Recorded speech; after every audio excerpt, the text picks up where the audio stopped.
Paz do Senhor, meu povo abençoado, que Deus lhe abençoe nesse dia, nesse feriado, que a graça e a paz e a alegria do Espírito Santo venha estar no seu coração, na sua casa e na sua família. Irmãos, eu estou com a minha palavra aberta aqui em Jonas. Todos conhecem como o profeta Fujão, o profeta rebelde, mas eu entendo Jonas sim. Vamos meditar em Jonas 1, que diz assim: E veio a palavra do Senhor a Jonas, filho de Amitai, dizendo: Levanta-te e vai à grande cidade de Nínive, e clama contra ela, porque a sua malícia subiu até mim, a minha presença. Porém, Jonas se levantou para fugir da presença do Senhor, para Tarse, e descendo a Jope, achou um navio que ia para Tarsis. Pagou, pois, a sua passagem e desceu para dentro dele, para ir com eles para Tarsis, para longe da presença do Senhor.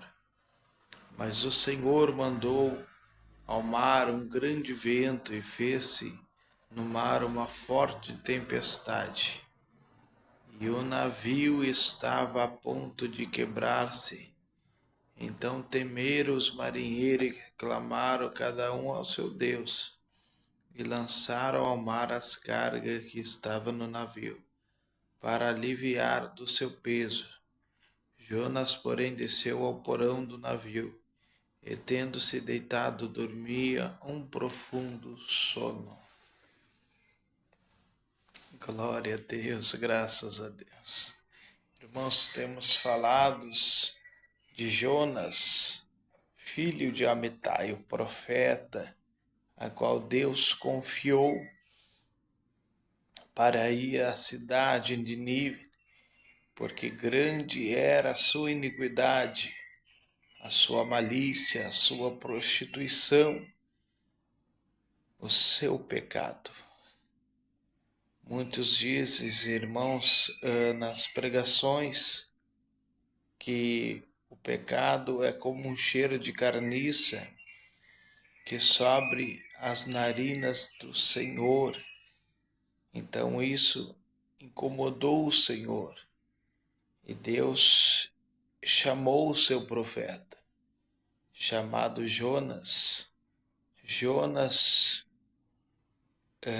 com a sua muita responsabilidade, sabia se ele fosse a Nínive, ele iria ter que enfrentar uma grande prova, porque ele já tinha ido a Nínive, ele já conhecia aquele povo de duro coração, povo incrédulo, povo que não queria o Senhor. Mas o Senhor, pelo preço de uma alma, o Senhor, aleluia, Ele faz de tudo, irmãos, para salvar a minha alma e a tua alma. Quantas vezes nós estávamos no mundo, na lama, nós não era digno nem um pouco, né? Mas Deus, Ele insistiu na tua alma e na minha alma. Tem pessoas que estavam no profundo do crack, no profundo da droga, no profundo do alcoolismo, né? Para Deus, você era tudo, mas para a sociedade você não era nada. Que nem eu digo sempre para as almas que eu evangelizo com a palavra de Deus. A sociedade despreza, a sociedade, muitos não dão nada, mas para Deus eles são joia rara. Por quê, irmãos? Por causa da alma. A alma para o Senhor é tudo. Que deu o seu Filho unigênito, né? Está ali em João, né? No apóstolo João 3,16, que Deus amou o mundo de tal maneira que deu o seu Filho unigênito, para que todos aqueles que nele crê não pereça, mas tenham a vida eterna. E pelo preço de uma alma, o Senhor insistiu ainda neles, naquele povo de Nínive. O Senhor sabia mais que Jonas que aquele povo não queria nada com Deus. Mas o Senhor, enxergando uma brechinha no coração deles, o Senhor insiste e vai. Como diz aquele hino, Ele não desiste de você, Ele se importa com você, né, irmãos? Então enviou esse Jonas: eu tenho uma grande missão para ti, eu tenho uma grande obra para ti na cidade de Nínive. Jonas se assustou, Jonas fugiu, Jonas até pagou para fugir da presença do Senhor. Pagou o que, pastor Samuel? Pagou a passagem do navio para ir para Tarsis, né? Porque Jonas sabia, irmãos, o tamanho da responsabilidade de uma alma. A Bíblia diz ali em Jeremias, né, que se a gente não pregar, não falar do amor, sabendo que aquela pessoa está em pecado e ela morrer,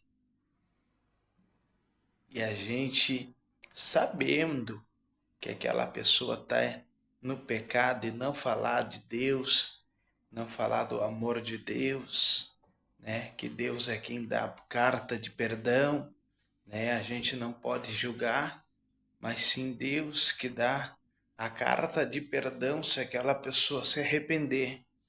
Então, se aquela pessoa morrer, o sangue vai ser cobrado de nós. É palavra forte, sim. Se nós não avisar, né, aquela pessoa que tu vê que está em iniquidade, indo para o caminho da morte, porque o salário do pecado é a morte.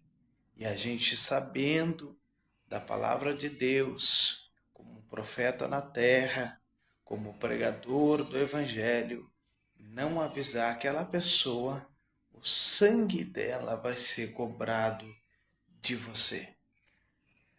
Então Jonas, sabendo o tamanho da responsabilidade de uma alma, e aí não era só uma alma, era um povo, era um povo. E ele fugiu, eu entendo, Jonas. Por quê? Porque a responsabilidade era enorme, irmãos, enorme. Jonas era usado, Jonas era a boca de Deus na terra, mas Jonas, ele, sabendo do tamanho da responsabilidade, fugiu, sabendo que o povo não queria nada com Deus. Jonas dizendo: Deus, por que tu insiste naquele povo? Porque tu queres aquele povo incrédulo. A razão de Jonas era assim, mas Deus não vê como o homem vê. O homem vê pela aparência, mas Deus vê o interior da pessoa. Quantas vezes nós julguemos, não por palavra, mas no nosso coração, no nosso olhar, algumas pessoas que tu vê que estão caídas, né? Estão caídas no mundo da droga, da prostituição, até mesmo dentro da igreja. Aqueles varão, aquelas irmãs que saem e voltam, né? Vive de galho em galho. O nosso coração, né, julgou aquela pessoa. Nossos olhos julgou aquela pessoa e disse: não, essa daí não tem mais jeito, é só Jesus, né? Tá certo, é só Jesus mesmo. mas os nossos olhos julgou, tá? Mas Deus não vê como tu vê, né? Como diz aquele hino, ainda bem que Deus não olha como o homem vê. Deus olha para o interior, Deus olha para a alma, Deus olha para o coração. Então, irmãos, Deus fez isso com o povo de Nínive, né? Eu quero falar para ti, pregador, eu quero falar para ti, profeta de Deus na terra. Eu sei que muitas tempestades vieram contra você, muitas provas, e a gente acha que é o inimigo da nossa alma. Não. Tem vezes que é da nossa desobediência com o Senhor, né? Por não estar no centro da sua vontade. Eu lembro da chamada de Isaías, né? Deus faz o chamado: a quem irá por nós? A quem eu enviarei? A quem irá por nós? Isaías levanta sua mão e diz: eis-me aqui, Senhor, envia-me a mim, né? Você se prontificou de fazer a obra de Deus. Você se prontificou de ter essa responsabilidade. Então você tem que ter no coração aquele amor, aquela responsabilidade por uma alma, irmãos. Nem que seja uma alma. Tem irmãos que eu sei que sobem no altar e se a igreja estiver vazia, ele prega uma mensagem qualquer. Ele não prega aquela mensagem que Deus colocou no seu coração, uma mensagem de vigília, uma mensagem forte, uma mensagem grande. Irmãos, se Deus colocou a mensagem no seu coração e tiver uma alma, pregue a palavra.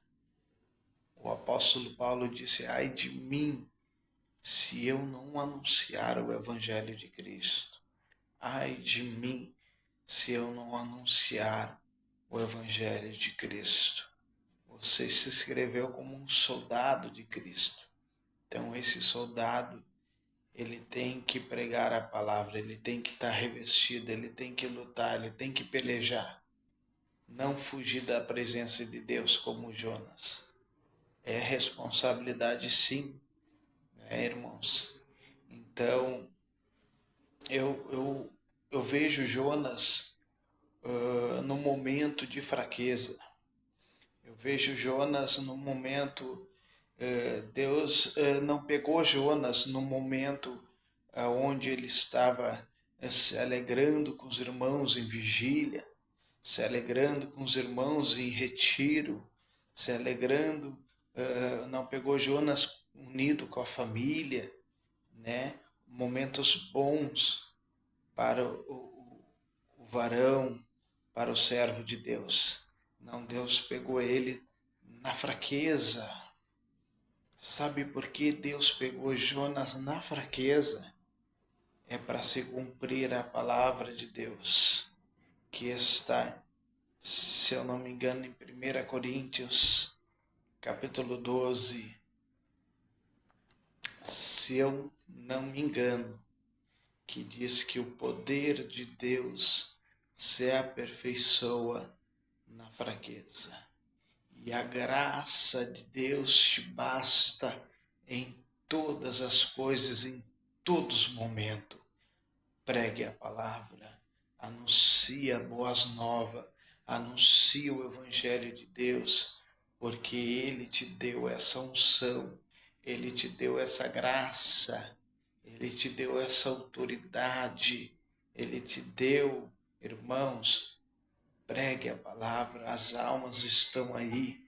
Ontem mesmo estavam evangelizando ali perto da minha casa, uma alma que vive na rua. Aí comecei a dialogar com ele, comecei a ir mais profundo, preguei a palavra, né? Vesti ele, que eu tinha umas roupas lá que a gente trabalha Todos conhecem o nosso trabalho do projeto Missão nas Ruas. Eu tinha umas roupas lá, vesti ele, né? Saiu agradecendo, coisa mais querida, homem bom, né? Só que o inimigo tem laçado setas que faz ele viver no mundo de droga, que faz ele viver no mundo do alcoolismo, nas ruas. Irmãos, Deus não, como diz a palavra, Deus não tem prazer no sofrimento do homem. Deus, ele quer estender a mão para as almas, né?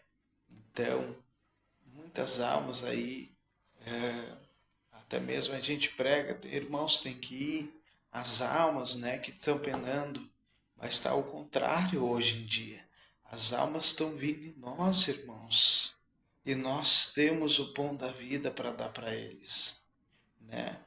Já ouvi muitos aí desde pequenininho, eles pregavam, os pastores, irmãos, tem que ir às almas, tem que pregar a palavra, né? Tem que estender as mãos para as almas, né?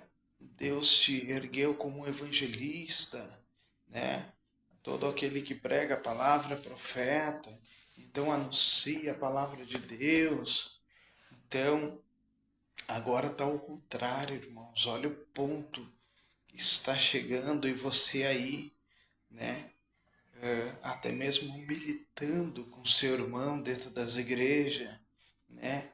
Por disputa de cargo, por disputa de posição, por disputa de status. Quem brilha é Deus, a estrela da manhã é Deus, né? Então, não perca tempo com isso. É almas, irmãos, é almas, almas, almas, almas estão perecendo e você está no sono da indolência.